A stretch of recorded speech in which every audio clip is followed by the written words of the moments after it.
Bueno, le he pedido a la organización que me dejaran hacerla desde aquí, que creo que va a ser mucho mejor, porque me va a hacer mucho más fácil a mí meter las animaciones que tengo en la presentación. Bueno, a ver, el título es El Nogal, una alternativa real. Bueno, simplemente hablar de Nogaltec, es una empresa dedicada al diseño, ejecución, dirección técnica y asesoramiento externo a plantaciones de nogal para la producción de fruto y madera, constituida en el año 98. Y bueno, estamos trabajando prácticamente en este momento en los 5 continentes, en países muy diversos, en los 2 hemisferios. Está compuesta por la gente que veis aquí, algunos de ellos están aquí. Y hablar muy brevemente sobre el nogal en España, que es como cultivo nuevo en España. Aunque es cierto que en este momento existen menos nogales que los que existían al final de la Guerra Civil, en el año 39, el número de pies que hay en España, a pesar de las nuevas plantaciones, en este momento es menor que las que había en el año 39, pero como cultivo es nuevo, ¿no? Entonces, más o menos la historia de las plantaciones intensivas más o menos arranca en los 70, con el trabajo que hizo Borges importando la experiencia californiana. Luego se introdujeron variedades en el año 90, otras variedades nuevas, y con el apoyo de algunos centros de experimentación y de investigación, fundamentalmente del IRTA de Cataluña, también del INRA francés, y aquí no lo menciono, pero de la Universidad de California Davis, bueno, se han ido modificando muchas de las características de las plantaciones. En cuanto a las características de las nuevas plantaciones en la península ibérica, yo sé que es muy complicado, pero tienen una emisión media entre 10 y 50 hectáreas, fundamentalmente con las que nosotros trabajamos, ¿no? El perfil del productor es un agricultor capitalizado, lo tengo entre paréntesis porque, en fin, los agricultores difícilmente están muy capitalizados, que está preocupado por la falta de alternativas rentables, y también hay inversores ajenos a la agricultura motivados que han llegado al nogal por la situación comercial de la nuez. Y ahora simplemente explicaré un poquito cuál es la situación comercial de la nuez. Y recientemente han aparecido grandes proyectos, medianos, grandes o muy grandes, para producción de nuez con criterios empresariales, con superficies de 300, incluso de 500 o más hectáreas, ¿no? Eso unido también a que, bueno, en Portugal la disponibilidad de aguas del embalse de Alqueva ha traído muchas inversiones en el mundo del fruto seco y también ha arrastrado a muchos inversores en el mundo del nogal. La producción de nueces en Europa, bueno, la producción mundial de nogal está en torno a 2.158.000 toneladas, simplemente para contextualizar un poquito. Mientras que la situación en Europa, la producción está en torno a 316.000. Esto es un poco confuso porque digamos que hay un núcleo de países de la Unión Europea que tienen las producciones estas que aparecen en la diapositiva, y luego hay el gran aporte de la producción europea, que son los países de la órbita soviética y Turquía, que son los que verdaderamente soportan el gran volumen, la mayoría de la producción europea. En cuanto a la comparativa con las superficies frutales, el nogal en España supone aproximadamente un 1% de la superficie frutal, de la superficie frutal total de España, para que tengáis una idea. Y en cuanto a consumo, pues mira, los nogales, estos son datos del 2016, los nogales españoles consumieron 129 millones de kilos, de los cuales, bueno, con un gasto de 912 millones de euros, y en términos per cápita estuvimos en 2,9 kilos de consumo. En cuanto a la distribución por fruta, pues ya veis que las nueces suponen 0,62 kilogramos, que es el color, bueno, el 47%, en los cacahuetes y así sucesivamente. Es decir, en este momento es el fruto seco más consumido en términos absolutos.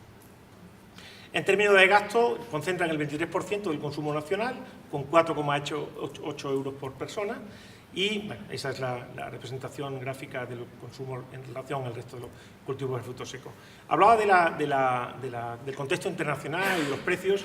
Bueno, esta es una gráfica reciente del año 2016, que refleja datos de 2015, en los que hay varios de los países europeos, bueno, los países del mundo que tienen grandes consumos, entre los cuales están, por ejemplo, hay muchas diferencias, como veis, por ejemplo, no sé si se ve muy bien, pero bueno, figura Estados Unidos con un consumo per cápita de poco más de 1 kilo, figura Irán con un consumo per cápita muy parecido, el caso de Francia ligeramente por encima, Austria, siendo un país europeo, con un consumo relativamente alto, Y luego existe, por ejemplo, el caso de Holanda, que he querido reflejar en esta diapositiva el cambio en el incremento de consumo de 0,42 a 0,54, a 0,66, a 0,80 y a 1,77, ¿no? Bueno, China también, porque hay gente que dice, es que China son muy productores y al final nos van a inundar de nueces. Bueno, hasta cierto punto, porque los chinos en este momento son importadores natos, estaban consumiendo 26 gramos, pasaron a 27 y en este momento están en 45 gramos por habitante, o sea, 450 gramos por habitante y año. En España, ¿cómo estamos en España? Arrancamos de 0,59, hemos estado fluctuando los últimos años con incrementos parecidos y el año 2015 ha habido un repunte cercano a consumos anteriores al 2010. Que estábamos en torno al 800 gramos por habitante y ahora estamos en 740 gramos por habitante y año. La representación gráfica de esos incrementos de consumo, como veis, es Holanda, que es una barbaridad. Esto yo lo utilizo algunas veces como para, cuando la gente me dice, es que los hábitos de consumo de los países europeos, de los países de la cuenca mediterránea son distintos, ojalá fueran los países, o sea, las tendencias de cultivo, no las de los países mediterráneos, sino de los países del norte de Europa, porque si todos los países multiplican el consumo como está haciendo Holanda, cuando la gente habla de la almendra, el precio de la almendra, hablan del consumo de muchas razones para el consumo. El verdadero razón del consumo de la almendra y del precio del incremento del consumo de la almendra es que la importación, o sea, el consumo doméstico de almendra americana en 5 años se multiplicó por 3, es decir, pasaron de 100.000 toneladas de consumo doméstico americano a 300.000 toneladas. Además de eso hay 1000 razones, pero esa es la razón del incremento del consumo de la almendra. Bueno, con la nuez pasa algo parecido. En cualquier caso es un incremento en Holanda del 300%. Ahora voy a centrar un poco más en factores más agronómicos. ¿Cuáles son los factores claves para el éxito del proyecto? Determinación del lugar, diseño agronómico, preparación del terreno y plantación. ¿Qué tenemos que tener en cuenta para el nogal? El nogal es un cultivo exigente en frío. Y cuando calculemos hora frío, por favor, no utilicemos datos cuantitativos, métodos numéricos para el cálculo cuantitativo de hora frío, sino que utilicemos métodos cualitativos. Los métodos sudafricanos, Richard, son métodos que contemplan tanto la acumulación de hora frío positivas como las negativas, porque es lo único que justifica el comportamiento del nogal en zonas que a priori no podrían ser buenas para nogal. Por supuesto, tendríamos que tener en cuenta la humedad relativa en el periodo de floración, por temas de enfermedades. ¿Cómo es? Voy muy deprisa, lo siento, pero es que creo que no tengo mucho más tiempo, así que ¿cómo es climáticamente Extremadura? Bueno, pues esta es la distribución de primavera, o sea, perdón, de pluviometría. En cuanto a temperatura, pues estamos en temperaturas medias de verano expresadas en esta gráfica, temperaturas medias de invierno en esta otra. Y en cuanto al régimen de heladas, bueno, pues es muy diverso, tenemos muchas condiciones climatológicas debidas a las diferentes altitudes, a las diferentes latitudes, que tienen un impacto evidente en la elección de la variedad. Tenemos que elegir siempre variedades tardías. En este gráfico están representados, sabéis que el nogal es una especie dioica, y es decir, que existen o monoica. Bueno, en el mismo pie tenemos flores masculinas y femeninas, eso es monoica, eso es. Pero existe una dicogamia clara, es decir, existe una floración femenina separada en el tiempo de la floración masculina, lo que quiere decir que necesitamos polinizadores externos para una producción comercial. En este gráfico están la mayoría de las variedades que estamos utilizando, ¿no? La mala elección pues, nos trae consecuencias como este tipo, heladas tardías. Estas plantas y estas fotografías corresponden a este año pasado, 2016, plantaciones hechas en la ribera del río Duero, en Peñafiel y en Roa, en la provincia de Burgos. El tema de las enfermedades, de la precipitación, afecta fundamentalmente al control de bacteriosis, control de antragnosis, que es la diapositiva que está en la parte superior derecha, bacteriosis en la parte de la izquierda. ¿Qué tenemos que tener en cuenta también para el nogal? Evidentemente el suelo, ¿no? Y tenemos que contemplar diferentes condiciones o diferentes aspectos dentro del suelo, ¿no? Una es la textura, que se refiere al tamaño que tienen las partículas del suelo, y bueno, todos conocéis probablemente esta clasificación típica del USDA, del Departamento de Agricultura americano, con la clasificación de los suelos en función de la textura, y bueno, preferiblemente los suelos ideales para nogal son suelos franco-arenosos situados en esa zona del cuadro. En cuanto a estructura, que se refiere a cómo se asocian las partículas del suelo entre sí, pues la estructura granular es la considerada como óptima. Entonces aquí tenéis algunos ejemplos de estructura masiva, de estructura granular, de estructura prismática. La estructura granular, más fina o menos fina, sería la que mejor se adapta al desarrollo del sistema radicular del nogal. En cuanto a la profundidad del suelo, pues siempre hablamos de 1,5 metros óptimo, pero en fin, muy pocos sitios tenemos realmente 1,5 metros libre óptimo. Libre óptimo quiero decir, o sea, libre quiere decir que no haya un horizonte impermeable que limite la capacidad, o sea, la profundidad real del suelo, en el que se vayan acumulando el agua de invierno, sino que realmente el suelo disponible sea real a lo largo de todas las etapas del cultivo. Nosotros, en fin, trabajamos en Chile, tenemos muchas visitas de Chile, y los chilenos les cuesta entender, en este momento en el mundo donde más se produce nueces por kilo, o sea, por hectárea es Chile, y a los chilenos les cuesta mucho entender hasta qué punto limita el hecho de que nosotros tengamos aquí saturación en el inicio de la campaña. Ellos tienen solamente precipitaciones en el verano, tienen suelos muy permeables, generalmente los suelos en Chile están formados por estratos aluviales y volcánicos, los típicos suelos de trumao que ellos llaman, son hiperfértiles e hiperpermeables. Y además no tienen precipitaciones en el invierno, con lo cual arrancan con una rotación, con un suelo a capacidad de campo, porque depende de lo que ellos hagan, depende de lo que quieran regar, de lo que quieran dejar de hacer. Nosotros en general partimos de primaveras, partimos de suelos saturados y eso condiciona mucho el desarrollo. En cualquier caso, 1,5 metros libre sería lo ideal. Bueno, el desarrollo de la raíz evidentemente se va a ver favorecida por el suelo disponible que tengamos. En general la gente suele considerar que el sistema radicular del nogal es muy profundo, no lo es. La textura de un suelo y la estructura tiene que ser muy buena, no tiene que haber compactación, no tiene que haber problemas de freáticos para ver raíces en profundidad. Yo siempre digo una cosa, y yo llevo 34, 35 años haciendo plantaciones de nogal, y en mi vida he arrancado un nogal muerto que tuviera sistema pivotante, que tuviera raíz pivotante. Ni un nogal vivo de 25 o 30 años. El sistema radicular del nogal, incluso, que aunque inicialmente fuera pivotante, bueno, la asfixia, las condiciones de compactación y tal terminan necrosando la parte más profunda, y en general el sistema radicular del nogal es más extenso que profundo. Bueno, limitaciones físico-químicas, les decía, horizontes impermeables y cultivos anteriores, bacterium, fitóftora, nemátodos, etc. En cualquier caso, siempre que se hace una inversión en nogal, conviene hacer un estudio efológico serio que permite establecer varias cosas, pero entre ellas la mejor estrategia de preparación de suelo, que es fundamental para el cultivo del nogal. ¿Cómo afectan el suelo al desarrollo de raíces? Pues la disponibilidad de agua, la resistencia mecánica y la aireación afectan al desarrollo del crecimiento de las raíces, al igual que la temperatura, ¿no? Entonces está todo íntimamente ligado, ¿no? ¿Cómo debemos hacerlo los estudios de suelo? Realización de calicatas en número suficiente como para que sean representativas de la superficie, que nos permita posteriormente, bueno, hacer una descripción de las calicatas que nos encontramos para establecer cuál es la profundidad real del desarrollo radicular, que nos permite, como decía hace un momento, establecer cuál es la mejor estrategia de preparación de suelo, si tenemos que mezclar horizontes, si tenemos que llegar a profundidad con labores, si no es necesario, a qué profundidad en el caso de que sea, etcétera, ¿no? Analizar los suelos, porque aunque el nogal es realmente la capacidad del nogal de adaptación a suelos es proverbial y en contra de lo que la gente dice, los mejores suelos son ligeramente ácidos. Las mejores producciones que hay, que yo conozco, están en el suelo ligeramente alcalinos, pero no porque sean alcalinos, sino porque generalmente están sobre un sustrato calcáreo fragmentado que es muy permeable.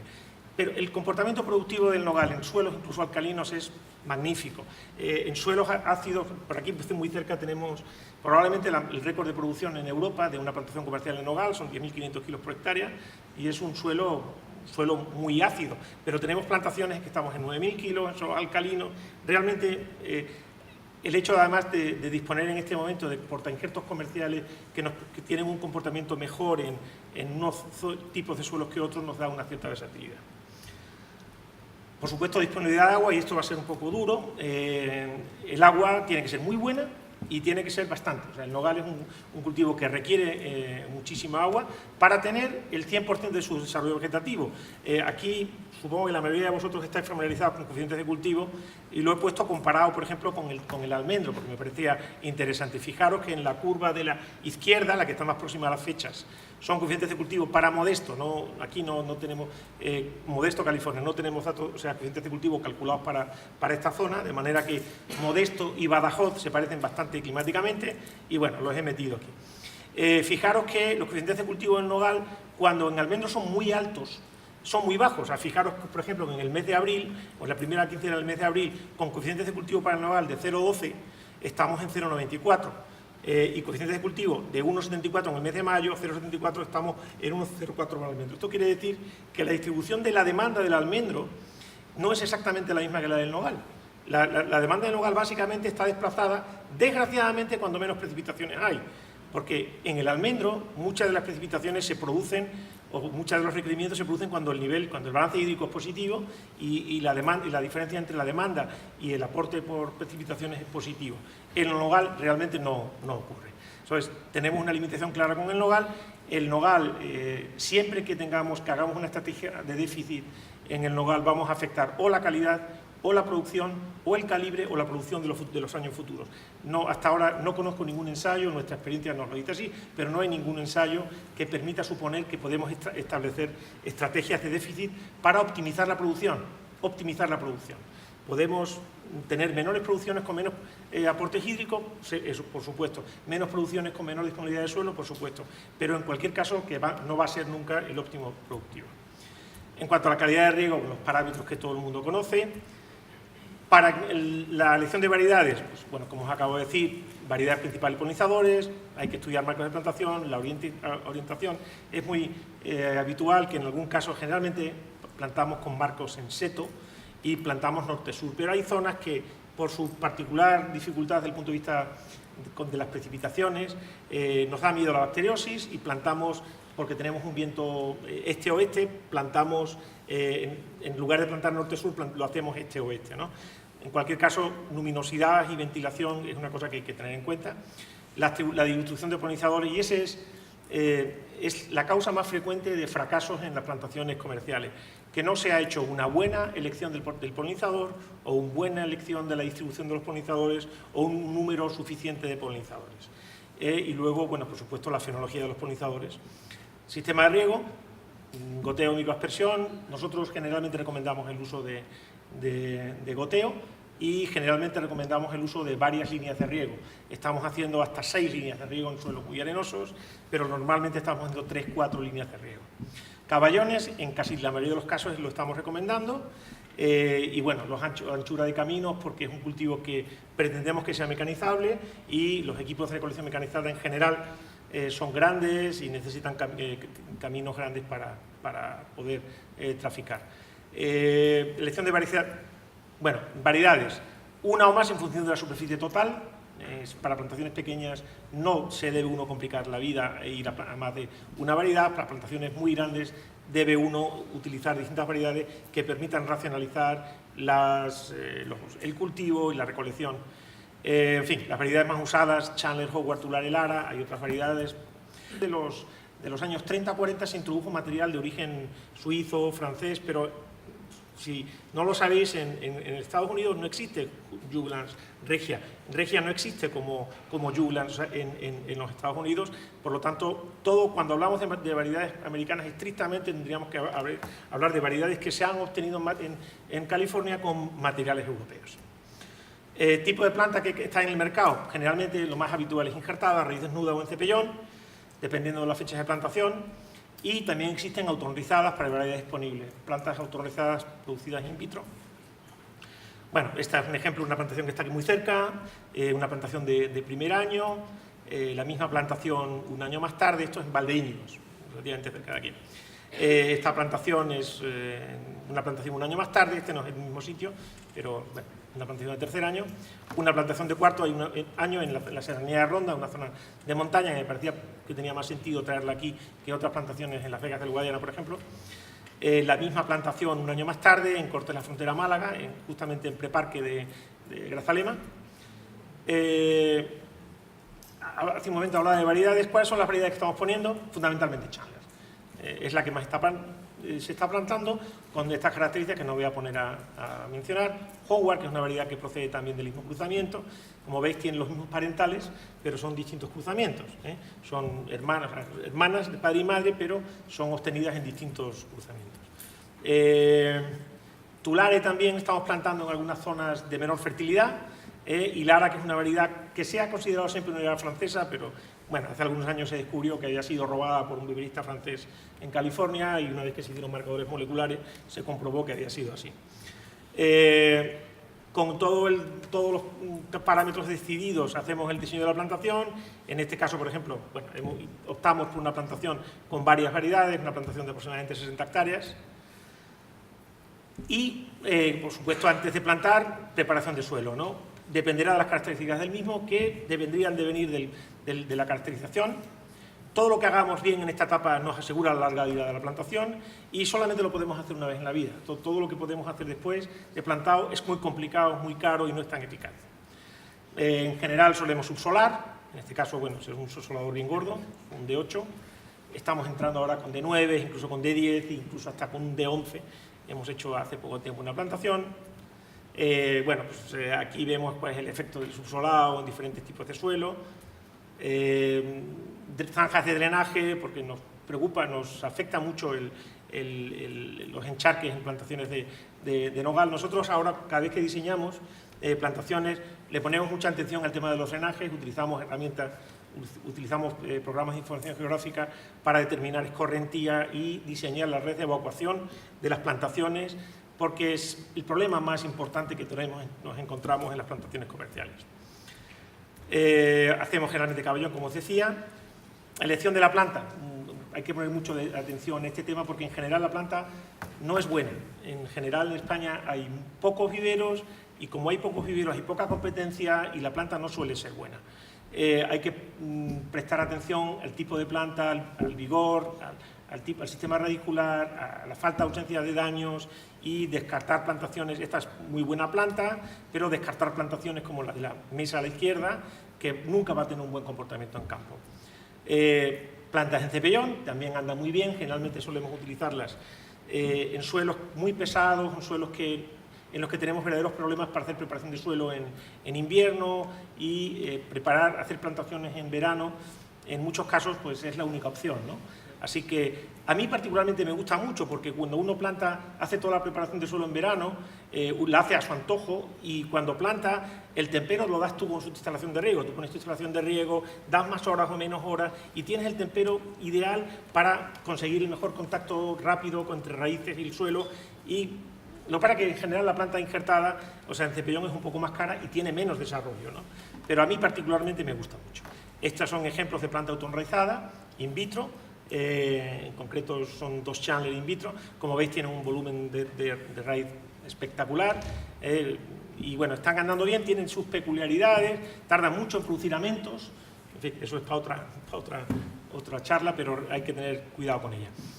Bueno, esto es planta comercial, como veis, planta muy grande.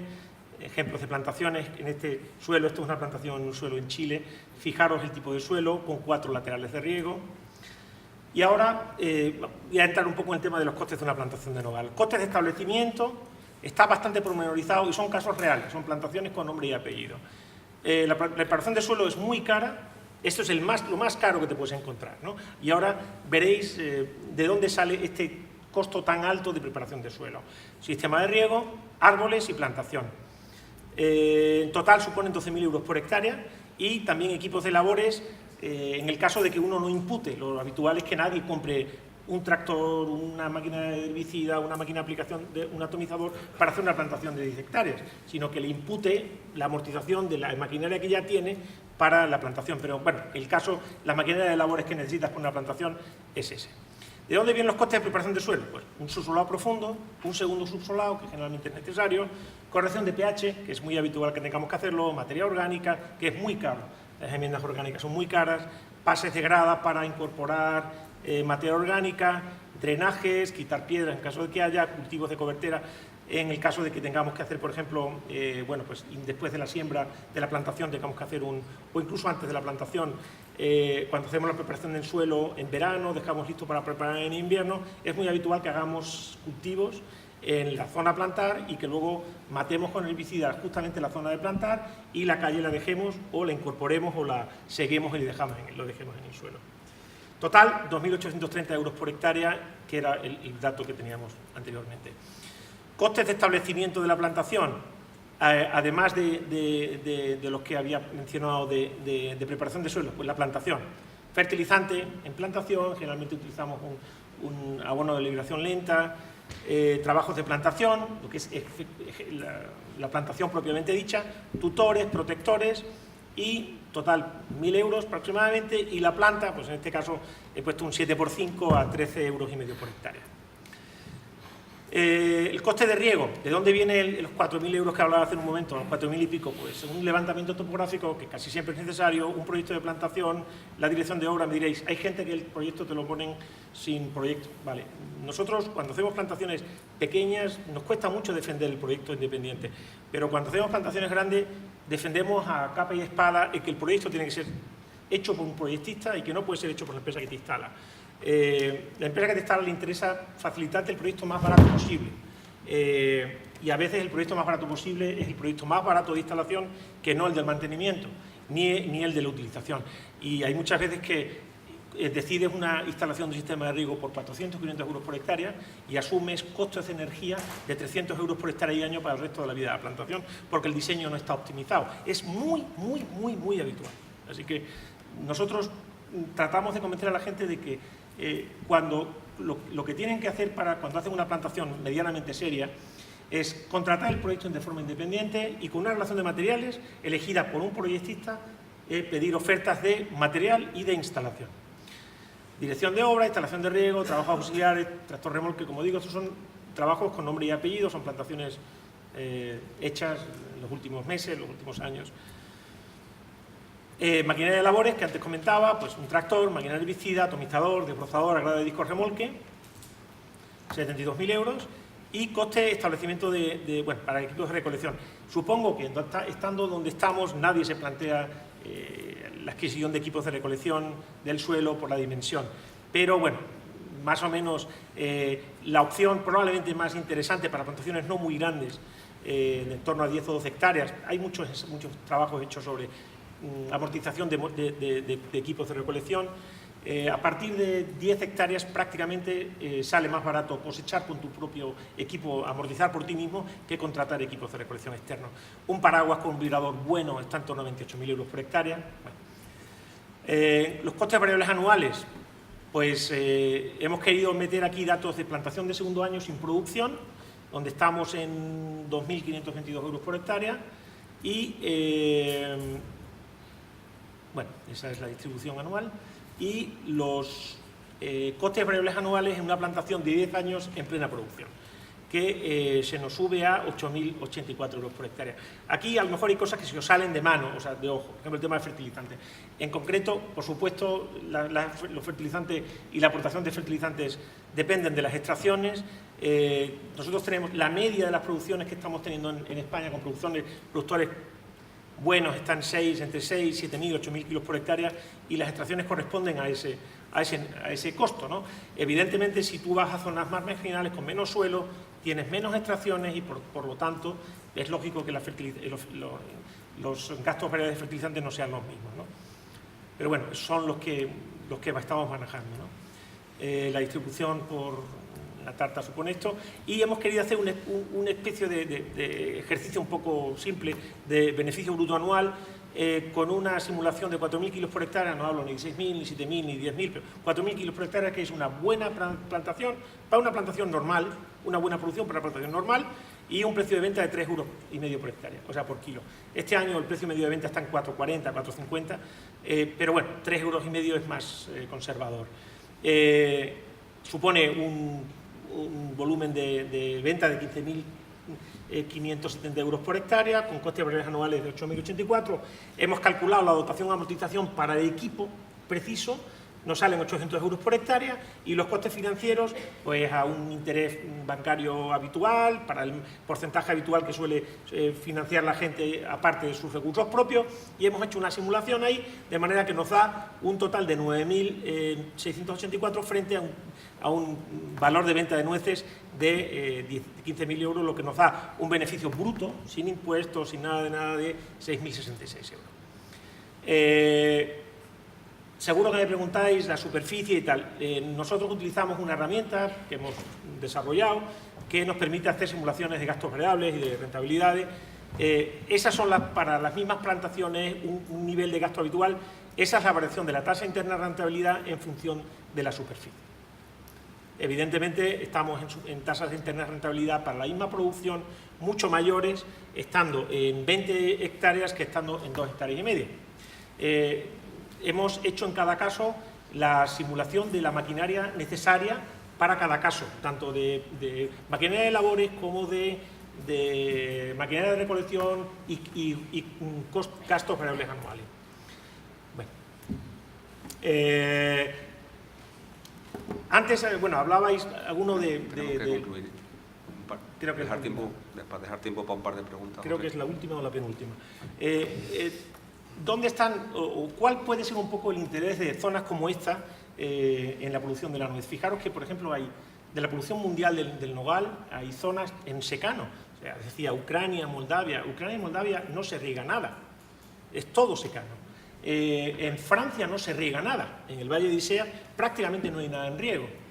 Sí existe en el Périgord, que es otra de las zonas importantes de producción de Francia, y en zonas de Francia de Sorrento, que es una zona muy tradicional de producción, prácticamente no se riega nada. Sorrento ha desaparecido, la zona de Capri prácticamente como producción ha desaparecido, pero zonas del Valle de Isère donde no se riega han sabido buscar la rentabilidad por otro lado, y es por el lado de la comercialización. Entonces, nosotros buscando información el otro día que fuera objetiva y publicable y contrastable, encontramos esta sobre nueces, de un centro del Foreign Office holandés que con muchísimos ejemplos establecía dónde están los márgenes de beneficio sobre el coste de producción, ¿no? Entonces nos pareció muy interesante. Realmente se parece bastante a lo que pensábamos que ocurría, ¿no? De manera que cuando uno produce, si uno nueces sin procesar, directamente coge las nueces y las vende, pues se va a ir un 5% por encima del coste de producción. Pero si hace un 15 o un 25 con nuez, se puede ir, o sea, con nuez procesada se puede ir, no es sobre el coste de producción, es sobre el ejercicio económico, digamos, del productor puro, ¿eh? Cuando uno se va a hacer nuez procesada, pues está manejando valores del 15 al 25% adicionales.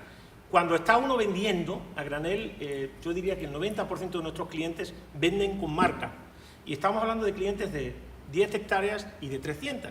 Pero los hay de 12, de 15, de 30, todo el mundo tiene marca propia, no supone ningún esfuerzo y todo el mundo vende, está todo el mundo integrado en la distribución comercial, porque la misma nuez que produce el productor es la que te encuentras en el supermercado.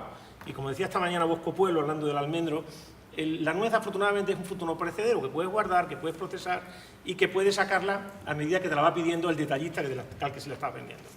Y cuando te dedicas a embalar, a manipular y haces cortas y partes y envasas en tostado y tal, pues los márgenes se van al 100%.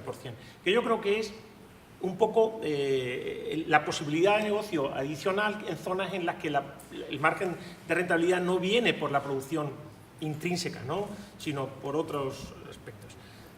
Bueno, os decía, estos son clientes, o sea, son productores de nogal que trabajan con nosotros, Econat, que está muy cerca de aquí, en el Valle del Tietar, Valnut, que están en Valladolid, está donde pone 38 frutos de Betonia, que también tiene marca propia, Balonga, que están en Lérida. Prácticamente todo el mundo, a partir de que tenga 30 40 toneladas, que estamos hablando de producciones de 10 hectáreas o menos de 10 hectáreas, ya empieza a tener marca propia. Y salen las cuentas para hacer marca propia. Y yo creo que ya nada más. Muchas gracias por su atención.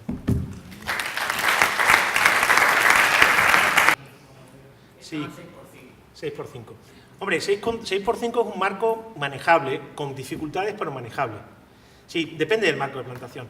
Lo hemos hecho muchas veces. O sea, por ejemplo, bueno, yo entre los años 98 y 2002 estuve pasando 6 meses al año en Argentina. Un proyecto que el gobierno argentino hizo para transformación de zonas tradicionales de producción de nogal. el norte chico de Belén, Londres, Los Ángeles, una zona muy tradicional que llevan 400, 500 años desde la conquista de América viviendo del nogal. Y eran árboles de semilla, muy poco productivos, hicieron una transformación. Entonces, llegamos a injertar árboles de 140 años, de 200 años, ¿no? O sea, el injerto y ahora recientemente estamos injertando, nosotros estamos trabajando mucho en Moldavia, por ejemplo, y en Moldavia estamos haciendo conversiones de fincas de 500 hectáreas, las estamos haciendo de variedades moldavas muy malas, muy poco productivas. Yo siempre le digo a la gente, a los moldavos, como tienen ese pasado soviético, que había que haber mandado a Siberia a los tíos que hicieron la selección de variedades, porque no tienen por dónde cogerla. Son terriblemente sensibles a bacteriosis, antragnosis, son muy poco productivas, no tienen calidad, en fin, son un horror, ¿no? Y estamos reinjertando con tasas del 92% de prendimiento, las mejores, pero entre el 80 y el 92%. De manera que por el lado del injerto no es un problema grave. Depende del material. Si utilizaron híbridos forestales, los híbridos forestales, en general, casi todos los Juglans tienen mucha compatibilidad, no hay problemas. Hay un híbrido, si yo no recuerdo mal, hay un trabajo de la gente de IRTA que trató de hacer la caracterización del tema de la compatibilidad y creo que era Australis por Hinsi, no era hibridable y entonces no se podían injertar, pero con esa excepción prácticamente todos los Juglans y los híbridos interespecíficos de Juglans son injertables. De manera que tú puedes injertar regia sobre cualquier híbrido, o si venía de Estados Unidos probablemente sería Hinsi o sería un híbrido de Nigra. Sí, no hay ningún problema por el tema del injerto. Marco de plantación, no es un marco cómodo, pero es manejable. Lo que no puede hacerse, en mi opinión, es hacer un uso doble. Es decir, pretender hacer nueces y madera es como pretender tener dos hijos o dos yernos con una hija, ¿no? O sea, puede tener uno detrás de otro, pero no al mismo tiempo, ¿no? Pues no se puede hacer al mismo tiempo.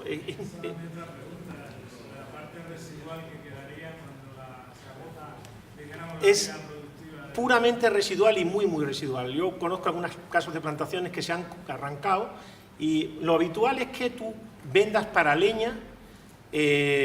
Hombre, siempre la gente que venda pues puede vender alguna raíz para un ebanista o algún pedazo, pero generalmente lo que consigues es que te arranquen a coste cero. Es lo más que consigues. Conozco un caso, una plantación de Lara de 8 años que se vendió para parquet a una fábrica de Lucena y que se vendieron 300 metros cúbicos, que es una barbaridad, pero bueno, 300 metros cúbicos da con árboles de 8 años para 600 pies, 2 hectáreas o 3 hectáreas, ¿no? Y se vendió relativamente barato. De manera que no es una cuestión, estamos hablando del mismo regia, de la misma calidad de madera, de las mismas características físico-mecánicas, pero la conformación, o sea, nosotros tratamos de tener muchas ramas que salen desde abajo muy pronto y eso hace que el aprovechamiento maderero, el rendimiento, bueno, eso lo sabéis mejor los forestales, ¿no? Pero que tiene un rendimiento realmente marginal, salvo pedazos muy pequeños que los puedas vender pues, para patas de silla, muebles de cocina y tienen un valor muy, muy marginal. La premura del tiempo no me ha hecho detenerme a lo mejor en el tema de la fenología, pero con el nogal casi no tenemos problemas de heladas, porque las variedades más tempranas que estamos... Había hace algunos años algunas variedades más tempranas que se plantaban mucho, que ya prácticamente no plantan nadie, porque apareció un problema que se llama el PFA, Pistilid Flower Abscission, un problema de que se caía la flor por exceso de polen, que al final terminó por hacer desaparecer esa variedad. Esa variedad, yo recuerdo de haber tenido problemas serios de heladas en Badajoz, pero las variedades que plantábamos en este momento y que la industria de vivero produce empiezan a tener brotación prácticamente a partir de la cuarta semana de la cuarta semana de marzo. Y por ejemplo, Chandler en esta zona tendría brotación en la primera semana de abril. Estas fotografías que he puesto hace un momento de heladas son de una helada del día 29 de abril, de 5 grados bajo cero en la Ribera de Duero. Bueno, Duero, Roa, absolutamente excepcional. Estos productores están defendiendo heladas menos excepcionales con quemadores y están sacando producciones de 4.500 kilos por hectárea después de una helada intensa con quemadores. Pero son zonas en las que habitualmente hiela en mayo. Pero en Extremadura, hombre, por supuesto, si te vas a 800 metros de altitud puedes tener problemas. Pero las zonas agrícolas de Extremadura, prácticamente en todas puedes poner Chandler, que es un buen compromiso entre fecha de brotación, vigor, rusticidad, facilidad de formación. Es la variedad, probablemente supone el 90% del mercado viverista mundial, porque es una variedad que tiene una capacidad de adaptación brutal, que es muy fácil de formar, que la puedes formar en cualquier sistema de formación, que es muy productiva, pero que al mismo tiempo es muy rústica, que te puede hacer 2.500 kilos por hectárea en un productor con un nivel muy básico de mantenimiento, y te puede hacer 10.500 kilos por hectárea de calibre 34 más o 36 más, que vale 5 euros el kilo, aquí al lado, en el Valle del Tietar, ¿no? Entonces, es la misma variedad. Así que probablemente Chandler y variedades que tengan una brotación no mucho más temprana que Chandler, ¿no? Hay algunas otras variedades que tienen una fecha de brotación también interesante, pero que tienden a vegetar al final de la estación.